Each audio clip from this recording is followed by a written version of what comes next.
আপনি কি কখনো ভেবেছেন আমরা প্রতিদিন এত কিছু করি, এত চেষ্টা করি, এত সংগ্রাম করি, কিন্তু কেন আমাদের জীবন অনেক সময় অগোছালো, অশান্ত আর অনির্দেশ্য মনে হয়? এর কারণ খুবই সাধারণ।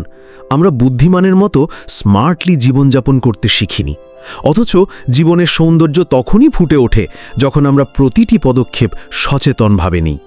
আজকের এই আলোচনায় আমি আপনাকে বলবো কিভাবে স্মার্টভাবে জীবনযাপন করা যায়, যেখানে থাকবে আত্মজ্ঞান, সময় ব্যবস্থাপনা, অর্থের সঠিক ব্যবহার, সম্পর্কের যত্ন, প্রযুক্তির প্রয়োগ এবং সবচেয়ে বড় কথা, জীবনের ভারসাম্য। একজন মানুষকে যদি জিজ্ঞেস করা হয়, তুমি কে? সে হয়তো বলবে, আমি ছাত্র, আমি কর্মচারী, আমি ব্যবসায়ী, কিংবা আমি বাবা বা মা।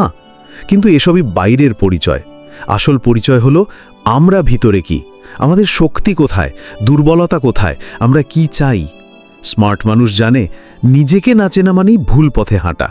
যে ব্যক্তি নিজের অন্তরকে জানে না, সে জীবনের পথেও অন্ধকারে হেঁটে চলে।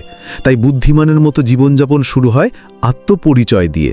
কিন্তু কেবল আত্মপরিচয় থাকলেই হবে না। প্রতিটি মুহূর্ত আমাদের জীবনের একটি সম্পদ। একবার হারালে তার ফিরে আসে না। এ কারণে সময়কে বলা হয় জীবনের মূলধন। স্মার্ট জীবনযাপন মানে প্রতিটি ঘন্টাকে কাজে লাগানো। ভাবুন তো, একজন মানুষ প্রতিদিন অযথা 3 ঘন্টা ফোন স্ক্রল করে, আরেকজন প্রতিদিন সেই 3 ঘন্টা নতুন কিছু শেখে বা দক্ষতা বাড়ায়। 1 বছর পর তাদের অবস্থান কি একই হবে? একদম না। একজন থাকবে পিছনে, আরেকজন এগিয়ে যাবে দূরে। এটাই সময় ব্যবস্থাপনার জাদু। অর্থের দিক থেকেও একই কথা প্রযোজ্য। আমরা অনেকেই আয় করি, কিন্তু খরচের হিসেব রাখি না। বুদ্ধিমানের মতো জীবন মানে অপ্রয়োজনীয় খরচ বাদ দিয়ে সঞ্চয়ের অভ্যেস গড়ে তোলা এবং ভবিষ্যতের জন্য বিনিয়োগে মনোযোগ দেওয়া। একজন মানুষ যদি মাসে সামান্য সঞ্চয়ও করতে পারে, কয়েক বছর পর সেটাই তার শক্তি হয়ে দাঁড়াবে। যারা স্মার্ট তারা অর্থকে ব্যবহার করে, যারা বোকা তারা অর্থের দাসে পরিণত হয়। তবে অর্থ, সময়, জ্ঞান কিছুই মূল্য পাবে না যদি শরীর ও মন সুস্থ না থাকে। কল্পনা করুন, আপনার সামনে দুনিয়ার সব সুযোগ আছে, কিন্তু আপনি অসুস্থ, দুর্বল আর হতাশ। তাহলে সেই সুযোগগুলোর কোনো মানেই থাকে না। এজন্যে স্মার্ট মানুষ প্রতিদিন অন্তত কিছু সময় স্বাস্থ্যচর্চায় দেয়, সুষম খাবার খায়, পর্যাপ্ত ঘুমায় আর মনকে প্রশান্ত রাখতে বই পড়ে, প্রার্থনা করে বা ধ্যান করে। শেখা বিষয়টিও অত্যন্ত গুরুত্বপূর্ণ। পৃথিবী প্রতিদিন বদলাচ্ছে, নতুন কিছু তৈরি হচ্ছে, পুরনো কিছু হারিয়ে যাচ্ছে। স্মার্ট মানুষ জানে শেখা কখনো থেমে থাকে না। তারা প্রতিদিন নতুন কিছু শেখে, হয়তো নতুন কোনো দক্ষতা, কোনো ভাষা কিংবা নিজের ভুল থেকে নেওয়া শিক্ষা। যে মানুষ শেখা বন্ধ করে, সে ধীরে ধীরে পিছিয়ে পড়ে। জীবনকে স্মার্ট করতে হলে সম্পর্কেরও যত্ন নিতে হয়। পরিবার, বন্ধু, সহকর্মী এরা কেবল আমাদের জীবনের অংশ নয়, বরং আমাদের শক্তি। আমরা যদি সম্পর্ক হারাই, তবে সব সাফল্য নিরর্থক হয়ে যায়। তাই স্মার্ট মানুষ আন্তরিকতার সাথে সম্পর্ক বজায় রাখে, ঝগড়ার সময় ধৈর্য ধরে আর কঠিন সময়ে পাশে দাঁড়ায়। এরপর আসে সিদ্ধান্ত নেওয়ার ক্ষমতা। জীবন আসলে এক একটা সিদ্ধান্তের সমষ্টি। ভুল সিদ্ধান্ত মানুষকে পিছনে ফেলে দেয়, আর সঠিক সিদ্ধান্ত তাকে অনেক এগিয়ে দেয়। তাই স্মার্ট মানুষ সিদ্ধান্ত নেওয়ার আগে তথ্য সংগ্রহ করে, বিশ্লেষণ করে, কিন্তু ভয় পেয়ে পিছিয়ে যায় না। তাদের মধ্যে থাকে আত্মবিশ্বাস।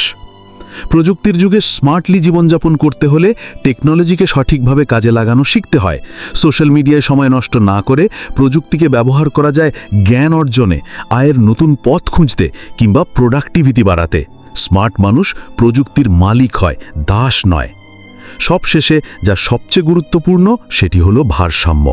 জীবনের প্রতিটি দিক, কাজ, বিশ্রাম, পরিবার, স্বাস্থ্য, শিক্ষা, আনন্দ সবকিছুকে ভারসাম্যে আনা ছাড়া স্মার্ট জীবন সম্ভব নয়।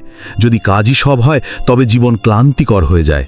যদি শুধু আনন্দ খোঁজা হয়, তবে জীবন হয়ে যায় উদ্দেশ্যহীন। স্মার্ট জীবন হলো মাঝামাঝি সেই ভারসাম্য খুঁজে নেওয়া। ইতিহাসে আমরা দেখি যারা সত্যিকারের স্মার্টভাবে বেঁচেছেন তারাই পৃথিবীকে বদলে দিয়েছেন।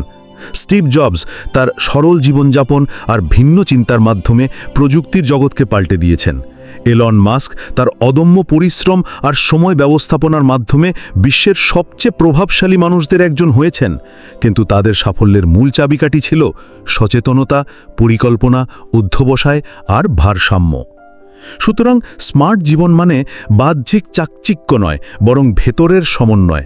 আপনি যদি নিজের সময়কে মূল্য দেন, অর্থকে সঠিকভাবে ব্যবহার করেন, স্বাস্থ্য ও মনের যত্ন নেন, সম্পর্ক বজায় রাখেন, শেখাকে অব্যাহত রাখেন এবং জীবনের প্রতিটি দিককে ভারসাম্যে আনেন, তাহলেই আপনি প্রকৃত অর্থে বুদ্ধিমানের মতো স্মার্ট জীবনযাপন করছেন। এখন প্রশ্ন হলো, আপনি কি প্রস্তুত আপনার জীবনকে স্মার্টভাবে সাজাতে? যদি এই আলোচনাটি আপনার জীবনে সামান্য হলেও পরিবর্তনের স্ফুলিঙ্গ জ্বালাতে পারে, তাহলে এটিকে ছড়িয়ে দিন। আপনার একটি ছোট্ট লাইক, কমেন্ট বা সাবস্ক্রাইব হয়তো আরও অনেক মানুষের জীবনে আলো ছড়াতে পারে। মনে রাখবেন, আপনার প্রতিটি সচেতন পদক্ষেপ আপনাকে শুধু স্মার্টই নয়, আরও অনুপ্রেরণাদায়ী করে তুলবে। ভিডিও শেষ পর্যন্ত শোনার জন্য আপনাকে অসংখ্য ধন্যবাদ।